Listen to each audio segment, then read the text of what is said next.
When I first learned to meditate, the teacher told me to focus on my breathing. They said, if your mind starts to wander, just bring it back to the breath. It sounded very easy. But when I tried to do it, it was really hard.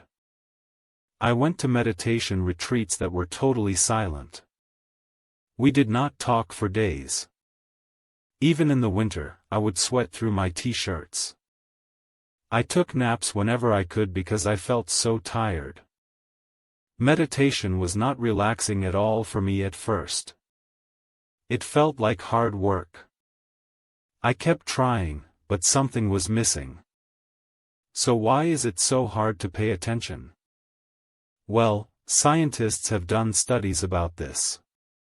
They found that even when we try to pay attention, like listening to a talk, our minds often wander. We start daydreaming or suddenly want to check our phones. Why does this happen? It turns out our brains are following an old system. This system has helped us survive for thousands of years. It is called reward-based learning. It works like this: we see food, we eat it, we feel good. Our brain remembers that. So next time we see food, we want to eat again. That's called trigger, behavior, reward. Very simple, right? But later, our brain gets more creative. It says, hey, if food makes me feel good, maybe I can eat when I feel sad. So we try it. We eat something sweet when we are sad or angry. It makes us feel better. So we repeat it. Now we have a new habit. It's still trigger, behavior, reward. Just the trigger changed, from hunger to emotion. This can happen with other habits too. Maybe we started smoking to look cool as a teenager. We see others smoking, we try it, we feel accepted. So we repeat it again and again. Later, when we feel stressed, we smoke again. Now, the brain uses this same learning system. But it is making us sick instead of helping us. Things like smoking or eating too much can hurt us. But we still do them because of habit. So what can we do? Should we fight our brains? Should we try to force ourselves to change? Actually, there is another way. Instead of fighting, we can try being curious. That means we gently watch what is happening right now. For example, in my lab, we helped people quit smoking. Most of them had tried before and failed. They tried to force themselves to stop. So this time, we told them something different. We said, go ahead and smoke, but do it mindfully. Be curious about the smell, the taste, the feeling. One woman said, it smells like stinky cheese and tastes like chemicals. She thought smoking helped her feel better. But when she paid close attention, she found it was disgusting. Now she didn't need to force herself to quit. She just didn't want to do it anymore. She moved from knowing with her head to knowing with her heart.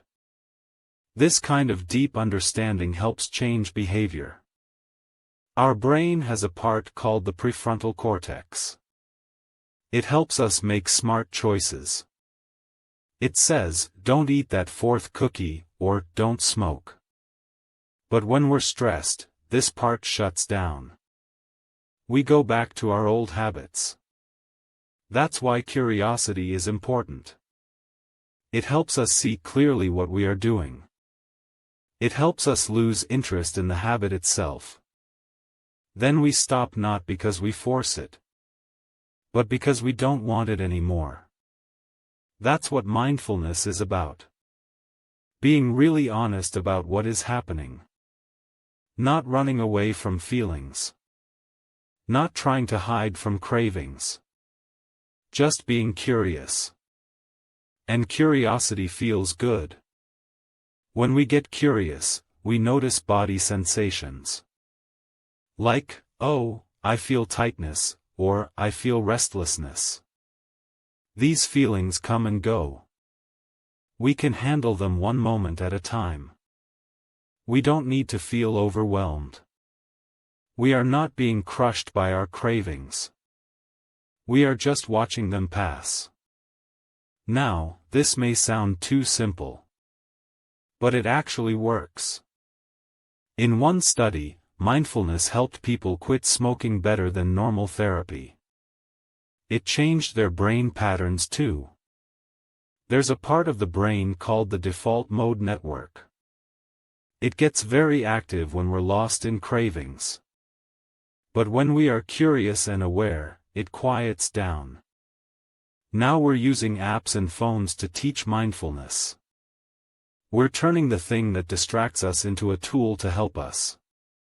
We send reminders right when people feel the urge to smoke or snack. This way, they can pause and become curious instead.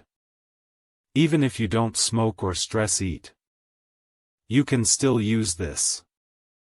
Next time you feel the urge to check your phone, try to stop and feel the feeling. Notice what is happening in your body. Be curious. You might find joy in letting go. You will break the loop. And you will feel more free.